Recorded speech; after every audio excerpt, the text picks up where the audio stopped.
Your Honor, hindi pa ako mastermind. Masasabi ko po, isa pa akong victim. Victim. So, ikaw ay biktima.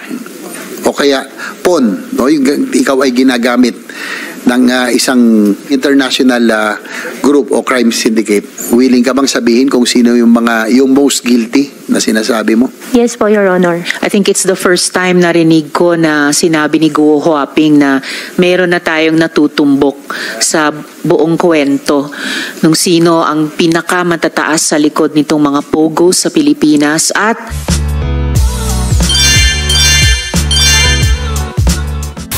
last but siguro itong huli na lang po si take advantage, andito na po si Ma'am Alice, no? Nabang siguro we will have an executive session probably before we wrap up, no? Ito pong hearing na ito kasi sabi nga kanina bugbog na kayo, pagod ka na, no? Hindi nga 12 hours sa Kongreso dito, ilang oras. Siyempre siguro naawaan sarili mo, pero siguro dapat maawa rin tayo doon sa mga naging biktima ng pogo. Ikaw ba ay mastermind o willing ka ba magsabi kung talaga meron nasa likuran ng whole operation na ito? Your Honor, hindi pa ako mastermind. Masasabi ko po, isa pa akong victim. Victim. So, ikaw ay biktima. O kaya, pawn. No? Ikaw ay ginagamit ng isang criminal syndicate, international group o crime syndicate. Your Honor, hindi naman po siya ginamit. If ever po, kung meron man po ako na itulong, ano po akong tao, helpful akong tao.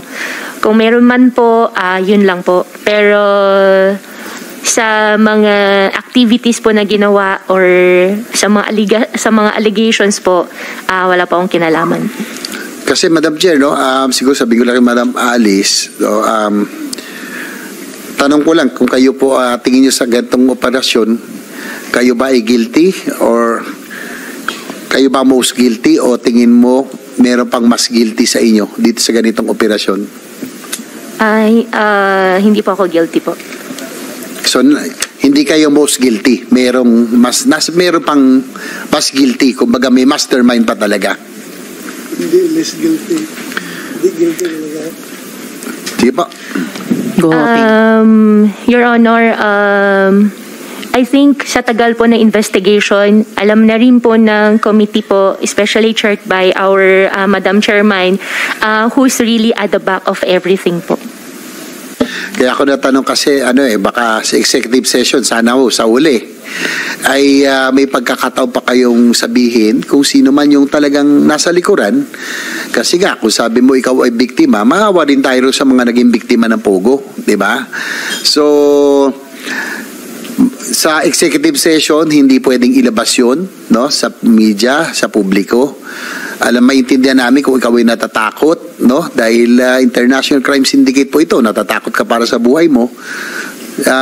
Para din mabawasan siguro yung kasalanan mo kung sakasakali sa executive session ay willing ka bang sabihin kung sino yung most guilty na sinasabi mo?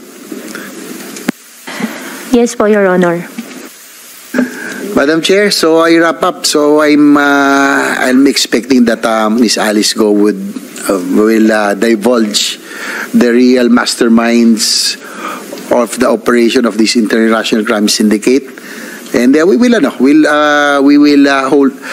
be responsible for her safety. So alam ko naman natin, pero sana po masabi po niya sa totoo. So she said yes already. So we will just wait for the executive session. Thank you, Madam Chair.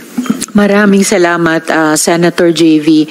I think it's the first time narinig ko na sinabi ni Guo Huaping na meron na tayong natutumbok sa buong kwento nung sino ang pinakamatataas sa likod nitong mga pogo sa Pilipinas. At yung isa pa namin gustong malaman, sino sa mga government personnel o officials ang tumulong sa pagtakas kahit for monetary considerations. So if at the proper time gagawa ng motion si Senator JV for an executive session, posible sa susunod at posibleng huling hearing, the chair will be very open to that. Pag-isipan nyo rin yan. Go Huaping, maghingi ka ng payo sa iyong mga abogado para kung gagawin natin yung prosesong iyon, make the most use of it. Don't Madam waste Chair. the time, don't waste the opportunity, but Yes, make Madam the Chair, most use of thank it. you for that. Senator Jing. I will also, the proper time, make the motion for an executive session. And given the fact that Miss Alice Goat just now, ngayon lang niya sinabi na talagang sasabihin niya, appreciate. Naawa na rin kami sa inyo. Bugbog ka na, 13 hours, no? Nakakapagod din emotionally. So sana para sa mga biktima, biktima ka, lalo sa mga naging biktima, sabihin mo na rin, no, sa executive session. Thank you, Madam Chair.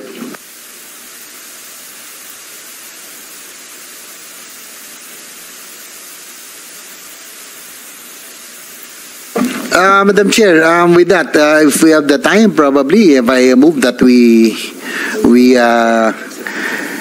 convene this committee in the executive session. Second the motion, Madam Chair. Moved and seconded and so ordered by the chair that in about 7 minutes, pag-suspend ng hearing na ito, we will move into executive session.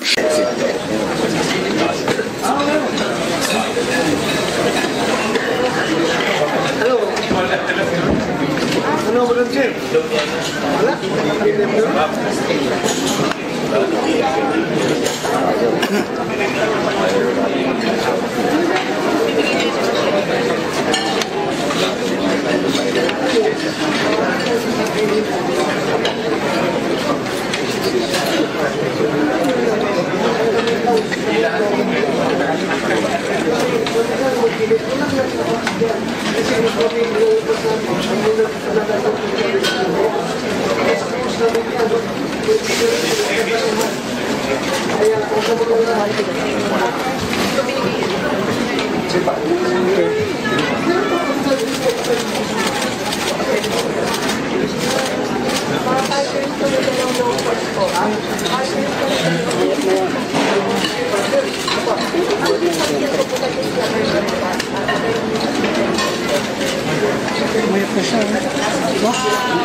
Naipasa na daw.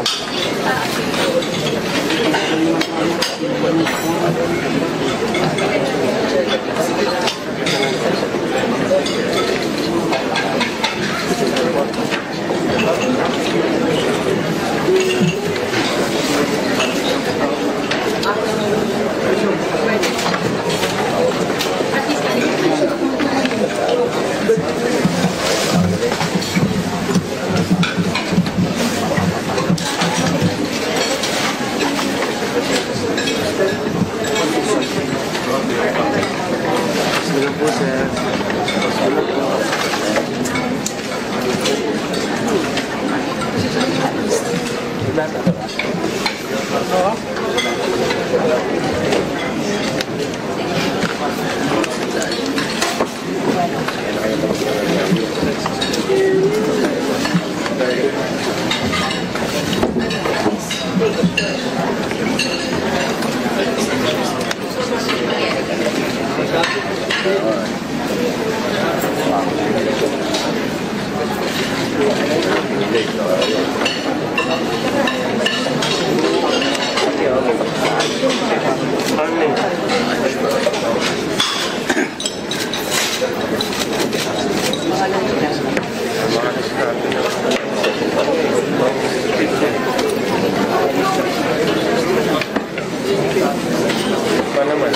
Hindi pa naman. Ang dating nandito kasi. Pero kasi naman po. Hindi naman dito.